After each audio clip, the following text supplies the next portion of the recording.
Julius Evola, L'arc et la massue. Traduit par Philippe Bayet. Deuxième chapitre, la race de l'homme fuyant. Dès les temps antiques on a reconnu qu'il existait une analogie entre l'être humain et cet organisme plus grand qu'est l'État.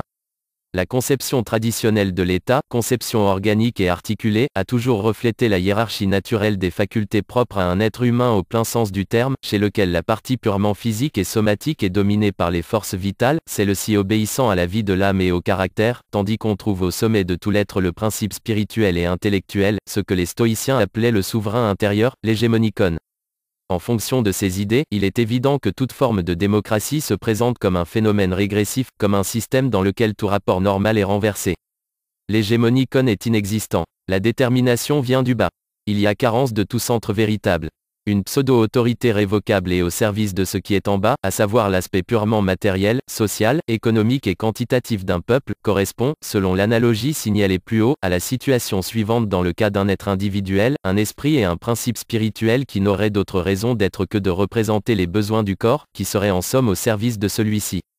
L'avènement de la démocratie est quelque chose de bien plus profond et bien plus grave que ce qu'elle paraît être aujourd'hui du seul point de vue politique, c'est-à-dire l'erreur et la prétention infiniment stupide d'une société qui creuse sa propre tombe. En effet, on peut affirmer sans nul doute que l'atmosphère démocratique est telle qu'elle ne peut exercer, à la longue, qu'une influence régressive sur l'homme en tant que personnalité et jusque sous les aspects proprement existentiels, précisément parce qu'il y a, comme nous l'avons rappelé, des correspondances entre l'individu comme petit organisme et l'État comme grand organisme. Cette idée se trouvera confirmée par l'examen de différents aspects de la société naturelle. On sait que Platon disait qu'il était bon que les individus ne possédant pas de maître intérieur en trouvassent au moins un en dehors d'eux-mêmes. Or, à tout ce qui a été présenté comme la libération de tel ou tel peuple, mis au pas en réalité, parfois même en recourant à la violence, comme après la Deuxième Guerre mondiale, pour jouir du progrès démocratique qui a éliminé tout principe de souveraineté, d'autorité véritable et d'ordre venant d'en haut, correspond aujourd'hui, chez un grand nombre d'individus, une libération qui est élimination de toute forme intérieure, de tout caractère, de toute droiture, en un mot, le déclin ou l'absence, chez l'individu, de ce pouvoir central que les anciens appelaient hégémonikon. Et ce, non seulement sur le plan éthique, mais aussi dans le domaine des comportements les plus quotidiens, sur le plan de la psychologie individuelle et de la structure existentielle.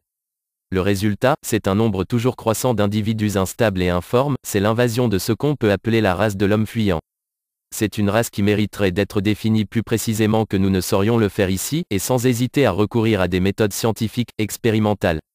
Le type d'homme dont nous parlons n'est pas seulement rétif à toute discipline intérieure, n'a pas seulement horreur de se mettre en face de lui-même, il est également incapable de tout engagement sérieux, incapable de suivre une orientation précise, de faire preuve de caractère. On peut dire qu'en partie il ne le veut pas et qu'en partie il ne le peut pas. En effet, il est intéressant de noter que cette instabilité n'est pas toujours au service de l'intérêt personnel sans scrupule, n'est pas toujours l'instabilité de celui qui dit « nous ne sommes pas à une époque où l'on puisse se payer le luxe d'avoir du caractère ». Non. Dans plusieurs cas ce comportement agit même au détriment des personnes en question.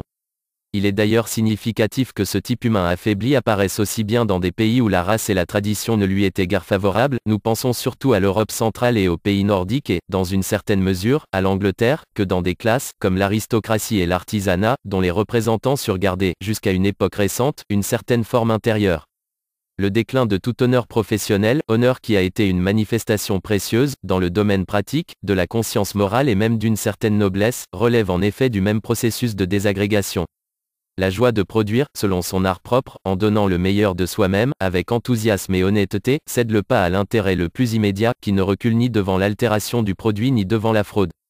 Exemple caractéristique parmi tant d'autres, les fraudes alimentaires, plus répandues et plus cyniques que jamais, qui relèvent moins d'une irresponsabilité criminelle que de la manœuvre louche, de la chute de niveau intérieur, du manque de tout sens de l'honneur, ce sens de l'honneur que possédaient, en d'autres temps, même les corporations les plus humbles. Dans un autre domaine, on assiste, parallèlement à l'industrialisation, à la prolétarisation et au chantage social de la classe ouvrière, de ceux qui ne sont plus que de simples vendeurs de travail. Nous avons dit que ce phénomène ne concerne pas seulement le domaine moral. L'instabilité, le côté évasif, l'irresponsabilité satisfaite, l'incorrection désinvolte se manifestent jusque dans les banalités de tous les jours. On promet une chose, écrire, téléphoner, s'occuper de ceci ou de cela, et on ne le fait pas. On n'est pas ponctuel. Dans certains cas plus graves, la mémoire même n'est pas épargnée, on oublie, on est distrait, on a du mal à se concentrer. Des spécialistes ont d'ailleurs constaté un affaiblissement de la mémoire parmi les jeunes générations, phénomène qu'on a voulu expliquer par différentes raisons bizarres et secondaires, mais dont la vraie cause est la modification de l'atmosphère générale, laquelle semble provoquer une véritable altération de la structure psychique. Et si l'on se souvient de ce qu'a écrit Weininger avec pertinence sur les rapports existants entre l'éthique, la logique et la mémoire, sur la signification supérieure, non purement psychologique, de la mémoire étant en relation étroite avec l'unité de la personnalité, par la résistance qu'elle offre à la dispersion dans le temps, dans le flux de la durée, elle a donc aussi une valeur éthique et ontologique, et ce n'est pas pour rien qu'un renforcement particulier de la mémoire a fait partie de disciplines de la haute ascèse. Dans le bouddhisme par exemple, on saisira les implications les plus profondes de ce phénomène.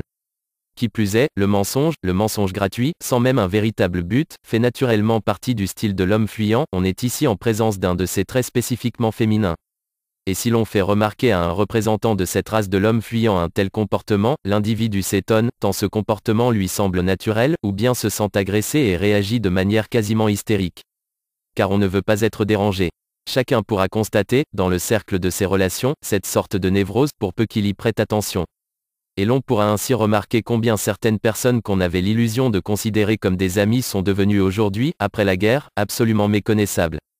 Quant à l'univers des politiciens, avec ses combines et la corruption qui ont toujours caractérisé les démocraties parlementaires mais qui sont encore plus évidentes aujourd'hui, ce n'est même pas la peine d'en parler, tant la race de l'homme fuyant, identique au-delà de toute la diversité des étiquettes et des partis, s'y meut à son aise.